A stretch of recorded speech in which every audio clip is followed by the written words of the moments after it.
Hall நான் உங்கள் Nisha makeup ஆர்டிஸ்டே. So இன்றைக்கி பார்த்திங்கன்னா நம்மளை 2 பிரைட் புக் பண்ணியிருந்தாங்க. This is my first ever 2 flights in a day அப்படின்ற மாதிரி இருந்துச்சு. ஸோ மார்னிங் திருத்தணியில் இருந்ததுனால ஏர்லி மார்னிங்கே எழுந்து போயிட்டு ஒரு டீயை குடிச்சிட்டு நம்ம பிரைட் பிளேஸ்க்கு போயாச்சு. அவங்களுக்கு ஸ்கின் ப்ரிப்ரேஷன் எல்லாமே கொடுத்துட்டு அவங்களுக்கு ட்ரான்சிஷன் வீடியோவும் கடகடன்னு எடுத்துடும். ரொம்ப ஷார்ட்டேஜ் ஆஃப் டைம் இருங்க. ஏன்னா 2 பிரைட் இதுதான் ஃபஸ்ட் டைம்ன்றதுனால எனக்கும் நியூ எக்ஸ்பீரியன்ஸாக இருந்துச்சு. ஸோ உங்களுக்கும் இந்த லுக் பிடிக்கும்னு நம்புகிறேன். ஸோ பிரைடுக்கு ரொம்பவே பிடிச்சிருந்துச்சுன்னு சொல்லியிருந்தாங்க. அண்ட் அங்கேருந்தவங்க நிறைய பேருமே நல்லா இருக்குன்ற மாதிரி சொல்லியிருந்தாங்க. அதை முடிச்சுட்டு அப்படியே நம்ம திருவண்ணாமலைக்கு ட்ரான்ஸ்ஃபர் ஆகிட்டோம். ஸோ போகிற வழியில் சன்செட் எல்லாமே பார்த்துட்டு அப்படியே ஒரு ஷார்ட் ட்ரான்சிஷன் வீடியோ ஒன்று எடுக்கலாமே எடுத்துகிட்டு இருந்தேன். எப்பயும் போல் நான் வழக்கம் போல் நம்ம சீக்கிரமாகவே போயிட்டோம். அண்ட் சடனாக பிரைடு கால் பண்ணி நமக்கு என்னை வீட்டுக்கு வந்துருங்க அப்படின்னு சொன்னோன்னே அங்கேருந்து கடகடன்னு போயிட்டு அவங்களுக்குமே வீடியோ எடுக்க முடியல.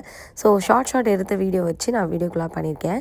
ஸோ அவங்க ஃபேஸை பிளர் பண்ணதுக்கு ரீசன் அவங்களோட ஃபேஸ் ரிவீல் பண்ண வேணாம்னு சொல்லியிருந்தாங்க. அவங்க ப்ரைவசி கன்சர்னுக்காக பண்ணியிருக்கோம். ஸோ உங்களுக்கு இந்த வீடியோ பிடிச்சிருக்கோம் நம்புறேன். மறக்காமல் என்னை ஃபாலோ பண்ணிக்கோங்க. ஸோ ரொம்ப டயர்டாக இருக்குது, அதனால் கிளம்பியாச்சு. பாய்.